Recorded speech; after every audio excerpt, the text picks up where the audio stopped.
সালাম আলাইকুম সবাইকে। হাসতে হয় আর কি যে প্রথম আলোর ভুয়া জরিপ, তারপর হচ্ছে আরো কত কিছুর ভুয়া জরিপ। ভাই জরিপ দেখেন, বাস্তব জরিপ দেখেন। হচ্ছে এই যে 5টা ইউনিভার্সিটিতে যে নির্বাচন হয়ে গেল, হ্যাঁ, এবং 5টাতে যে শিবির মনে করেন যে আপনার একচাটিয়া জয়লাভ করছে, ঠিক আছে, এইটাকে বলবেন জরিপ? এখানে অনেক কিছু করতে চাইছিল। যেমন জগন্নাথ ইউনিভার্সিটির যেদিন ভোট গণনা শুরু হয়, যেদিন রাত্রেবেলা ভোট শেষ হয়, সেদিন ও এম, যে মেশিনটার নাম হচ্ছে ও এম, ও বোধহয় মেশিনটা, মানে সরি আমার ভুল হতে পারে, এরকমই নামটা। এই মেশিনটা নষ্ট ছিল, প্রথম শুরু হয়েছে এটা দিয়ে। তারপরের দিন মাঝখানে আপনার ছাত্র দলের প্যানেলে আপনার মনে হচ্ছিল যেন তারা জয় লাভ করে ফেলবে। তো অনেকে বলতেছে যে তারেক জিয়ার কারিশমা এবারও ফেল করছে। আসলে কি, তারেক জিয়া কখনোই কারিশমা দেখায় নাই। হুম।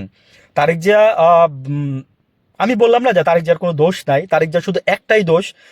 সেটা হচ্ছে সরি, উনি যদি ভারতকে যদি মুসলেখা দিয়ে, আমি এখানে কোট করে দিচ্ছি, বনিয়ানাম বলছে।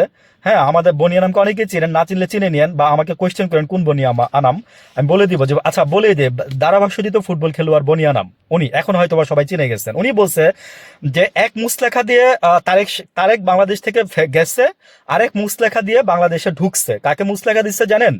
ইন্ডিয়াকে নাকি মুসলেখা দিয়ে আসছে। উনি বলছে ওনাকে চ্যালেঞ্জ করেন তো, পারলে দেখি ওনাকে কেউ।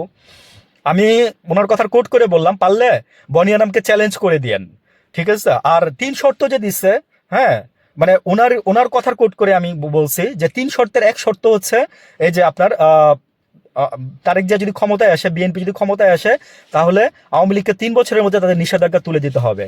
ইউনূস সাহেবের হ্যাডামে কোলায় নাই, ইউনূস সাহেবের ক্ষমতায় কোলায় নাই। উনি উনি আওয়ামী লীগকে নিষিদ্ধ তো করছে, মানে সাময়িক, কিন্তু একেবারের জন্য নিষিদ্ধ উনি করতে পারে না। আচ্ছা, অনেকে বলতেছে এটা একটা অপ্রাসঙ্গিক কথা, তারপরে আমি বলতেছি যে একজন আওয়ামী লীগের লোকের কথা কোট করে বলতেছি। উনি বলতেছে যে আপনি আপনার নেতাদের আগে আগে তাপসকে আপনি 15 দিন আগে বিদেশ পাঠাই দিলেন, হ্যাঁ, তারপরে সবাই আস্তে আস্তে বিদেশ পাঠাই দিয়া আপনিও চোরের মতো পলাই গেলেন। আপনি এখন ওইখান থেকে ঘোষণা দেন যে আমি আর দল নিয়ন্ত্রণ করব না, আমি আর দলের কেউ না, আমি আর রাজনীতি করব না। তোমরা যারা ভালো মানুষ আছো, মুজিবুর রহমানের ত্যাগ কি একটুখানি নাই দেশে? অবশ্যই আছে।